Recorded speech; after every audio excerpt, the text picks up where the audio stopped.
Hello আসসালামু আলাইকুম everyone. আজকে আমি আপনাদের সাথে শেয়ার করব চিকেন চিজ পাস্তার রেসিপি। এটা খেতে সত্যিই খুবই টেস্টি হয়, আপনারা অবশ্যই ট্রাই করবেন। ফার্স্টে একটা প্যানে পানি নিয়ে অল্প তেল দিয়ে দিচ্ছি। এখন এই পানিটা গরম হয়ে গেলে তারপর 1 প্যাকেট পাস্তা দিয়ে দিব। পাস্তাগুলো সিদ্ধ হয়ে গেলে নামিয়ে নিব।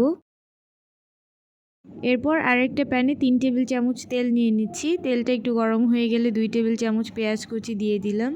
পেঁয়াজটা হালকা করে ভাজা হয়ে গেলে 500 গ্রাম চিকেন দিয়ে দিচ্ছি।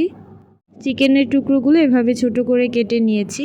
এখন অ্যাড করব 1 টেবিল চামচ গোলমরিচের গুঁড়া, পরিমাণ মতো লবণ, চিলি ফ্লেক্স 1 টেবিল চামচ, 1 টেবিল চামচ গরম মশলার গুঁড়া, পাস্তার প্যাকেটে যে মশলাটা দেওয়া থাকে সেটা অ্যাড করলাম, 1 চা চামচ আদা বাটা, 1 চা চামচ রসুন বাটা, 2 টেবিল চামচ পেঁয়াজ কুচি। এবারে সব কিছু ভালোভাবে মিক্স করে নিব। এখন অ্যাড করব 1 চা চামচ মরিচের গুঁড়া, অ্যাড করছি সয়া সস 1 চা চামচ। যে পানি দিয়ে পাস্তা সিদ্ধ করেছিলাম সেখান থেকে 1 কাপ পানি দিয়ে দিব চিকেনগুলো সিদ্ধ করার জন্য। এখন ঢেকে রাখবো, মাঝে মাঝে ঢাকনাটা খুলে একটু মিক্স করে দিব। এখন ঢাকনাটা খুলে মিক্স করে দিচ্ছি। আর এখন চিকেনগুলো সিদ্ধ হয়ে গেছে। অ্যাড করছি 1/2 কাপ টমেটো সস। টমেটো সসের রেসিপি আমাদের চ্যানেলে আছে, রেসিপির লিঙ্কটা ডেসক্রিপশন বক্সে দেওয়া থাকবে, চাইলে দেখে নিতে পারবেন।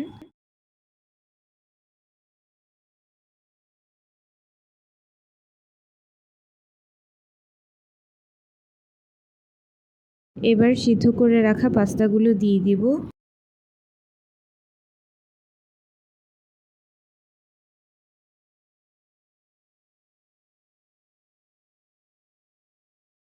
একটু মিক্স করে পরিমাণ মতো মোজারেলা চিজ অ্যাড করছি। এবার খুব ভালোভাবে মিক্স করে নিচ্ছি।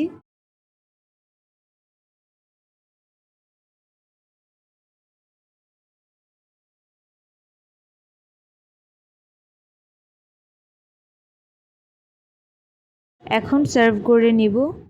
অবশ্যই ট্রাই করবেন, এটা খেতে সত্যিই অনেক বেশি টেস্টি হয়েছে। রেসিপিটি ভালো লাগলে একটি লাইক দিবেন। যারা এখনও সাবস্ক্রাইব করেননি তারা প্লিজ সাবস্ক্রাইব করবেন। আপনাদের ফ্যামিলি অ্যান্ড ফ্রেন্ডসদের সাথে রেসিপিটি শেয়ার করবেন। সবাই খুব ভালো থাকবেন। Stay happy and stay safe. Allah Hafiz.